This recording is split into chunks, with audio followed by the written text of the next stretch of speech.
મહેસાણાની દૂધસાગર ડેરીના ગેસ પુરવઠામાં 40%નો કાપ. મિલ્ક પાવડરનું ઉત્પાદન 200 ટનથી ઘટી 150 ટન થવાનો અંદાજ. ગેસ સંકટને કારણે 2 પાવડર પ્લાન્ટ બંધ કરવા પડે તેવી સ્થિતિ. દૂધ પ્રોસેસિંગ યથાવત રાખવા ડેરીએ તૈયારી શરૂ કરી. ફર્નેસ ઓઇલ અને સોલિડ ફ્યુઅલ આધારિત બોઇલરની તૈયારી શરૂ.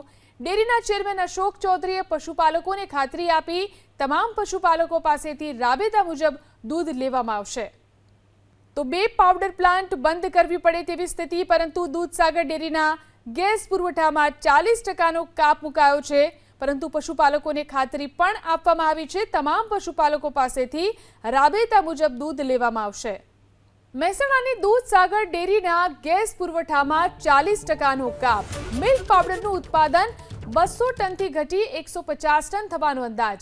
ગેસ સંકટને કારણે 2 પાવડર પ્લાન્ટ બંધ કરવા પડે તેવી સ્થિતિ.